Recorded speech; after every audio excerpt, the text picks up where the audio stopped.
آج کل کے اسکالرس کی ایک آپ کو خیانت بتاؤں. عوام کو خیانت ہوتی ہے, خوب سمجھ لو. کسی بھی طرح سے آپ عوام کو ٹوپی کرا رہے ہو, اٹ از کالڈ خیانت. یہ خیانت بڑی خاندانی ہو رہی ہے, یہ اب سمجھو اس کو. آج کل کے اسکالرس کیا کرتے ہیں, حدیث ایک ہے.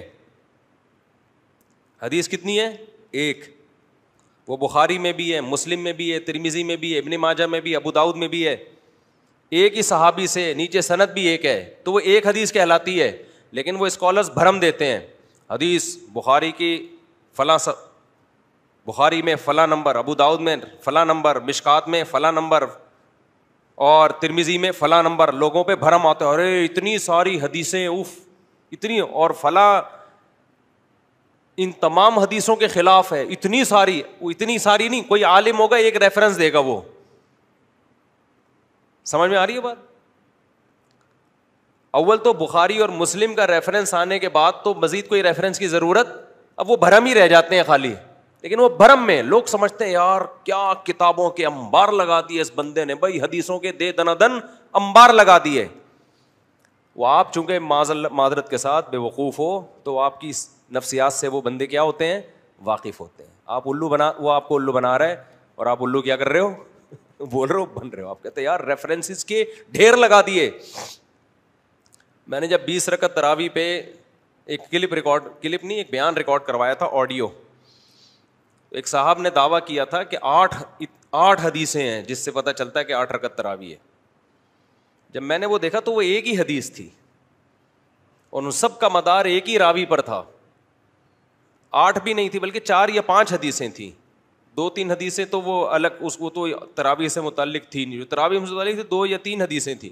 اس کو انہوں نے ایک حدیث تھی, سوری, اس کو کیا کہا ہوا تھا, 4 یا 5 کہا ہوا تھا, حالانکہ وہ ایک ہی حدیث تھی. ان سب کا مدار ایک ہی راوی پر تھا. وہ راوی ضعیف ہو گیا تو 4 ہوں, 6 ہوں, 8 ہوں, ساری حدیثیں کیا ہو گئیں, ضعیف, کیونکہ وہ 4, 6, 8 ہیں ہی نہیں. وہ تو ایک ہے, مختلف کتابوں میں منقول ہے. لیکن اس بندے نے رسالہ چھاپا تھا کہ 8 رکعت تراویح پر اتنی ساری حدیثیں, رسالہ چھپا ہوا ہے, ابھی بھی پڑا ہوا ہے میرے پاس.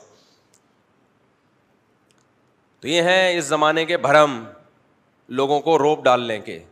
سمجھتے ہو گے نہیں سمجھتے؟ لوگ پہلے سے ہی بیچارے فارغ ہیں, تو وہ, اور ان کو علماء کی اتباع کرتے ہوئے شرم آتی ہے. جب علماء کی اتباع کی بات کرو تو بولتے ہیں ہم مولویوں کو نہیں مانتے, ہم قرآن حدیث کو مانتے ہیں.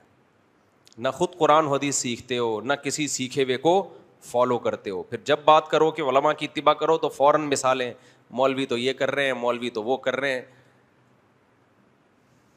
تو ان کو جو وہ یہ اور وہ کر رہے ہیں ان کو فالو مت کرو, جو یہ اور وہ نہیں کر رہے ان کو فالو کر لو. کیسی پاگلوں والی باتیں ہیں یہ, نہیں ہے؟ مولوی یہ کر رہے ہیں تو جو یہ کر رہے ہیں ان کو نہیں کرو نا فالو. یار کس نے کہا ہے؟ دیکھو یوٹیوب پہ مولوی یہ کر رہے ہیں, یوٹیوب پہ مولوی یہ کر رہے ہیں, تو بہت صحیح, نہیں بھی تو کر رہے ہیں. جو غلط کر رہے ہیں ان کو فالو نہیں کرو بھائی, جو غلط نہیں کر رہے ان کو. اب یہ نہیں ہوگا کہ مولویوں کو چھوڑ کر آپ نے پروفیسروں کو فالو کرنا شروع کر دیا. وہ خود تو ڈوبے ہیں صنم, تم کو بھی لے ڈوبیں گے. دین علماء سے ہی سیکھا جائے گا میرے بھائی, اور اس کے علاوہ کوئی آپشن ہے نہیں آپ کے پاس. کہیں اور جاؤ گے تو برباد ہو جاؤ گے.